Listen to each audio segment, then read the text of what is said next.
Attorney Sharif, how about like those who are not inside the USA? For example, I'm from India, right? And I would say that I'm regarded as one of the very best in my field, and I command a high salary compared to my contemporaries, but in India. But as we all know, that there's a disparity between their currency and US. Do they still have a chance to also vie for that specific criteria and probably Absolutely. win? Yeah, absolutely. And what the statute states is that you command a high salary in relation to your peers. So Oh, you take geographic considerations into account. You take, what do my peers earn? So you absolutely, somebody who is presently working in India or Canada or any other country, their comparative point of reference would be based on geographic considerations. And that's also true of individuals in the US.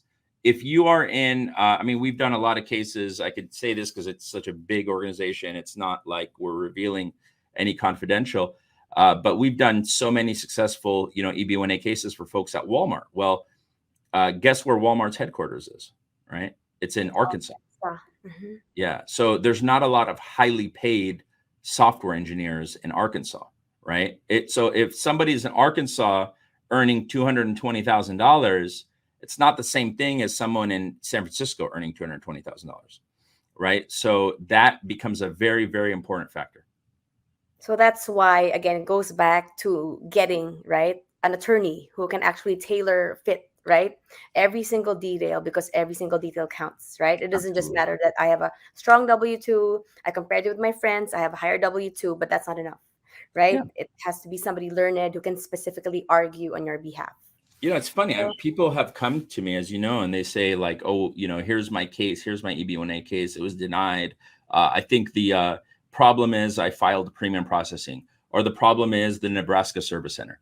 This is, yeah, baloney. Again, there's no I'm problem with the unlucky. Nebraska Service Center. There's no problem with premium processing. These are just excuses. The real thing is that you had some deficiency in your case, and Mhm. the most common deficiency is that you lack documented evidence.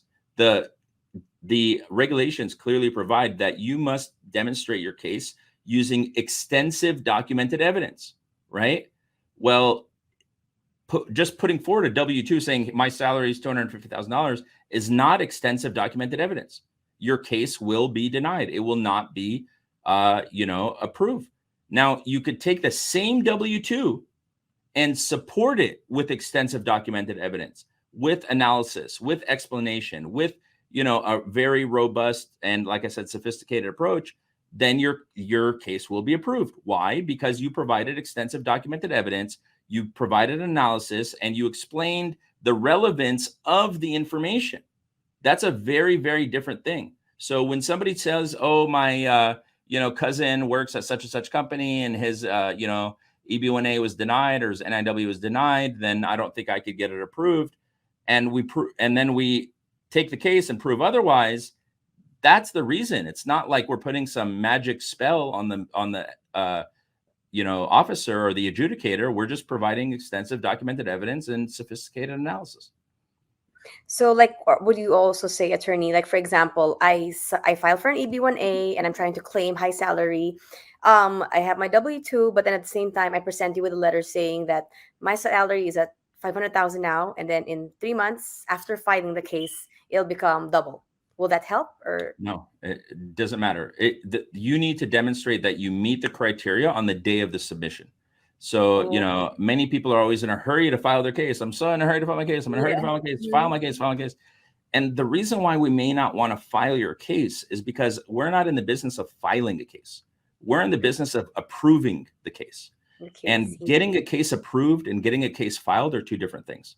So, I think if it was just about filing a case, I'd probably, be a very wealthy guy, because, we Yeah. could file cases all day and it's not difficult and doesn't take a lot of time. But what does take a lot of time and a lot of effort and a lot of energy and a lot of thought is getting a case approved. And I think that is what's actually needed. So the same individuals who, are saying, "Why aren't you filing my case? Why aren't you filing my case?" After the case is approved, they're not worried about that, right? All's well that ends Yeah. well. So they're Yeah. just Mhm. so I think, like, with experience and time, you kind of get a little bit of perspective, and you don't let any of those sorts of things cloud, your professional judgment. Judgment, yeah, because like what many clients don't appreciate, right, is that what attorney Sharif tries to do is number one, tailor made, right? That's what many of our successful clients, looking back, they really appreciate that their case wasn't copy pasted from someone, right? It was very specific to their circumstances, to their achievements. And second, like they would, when they go through the first draft of their petition, I mean, while many of them, they get stresses out and say, no, you have to file today, whatever.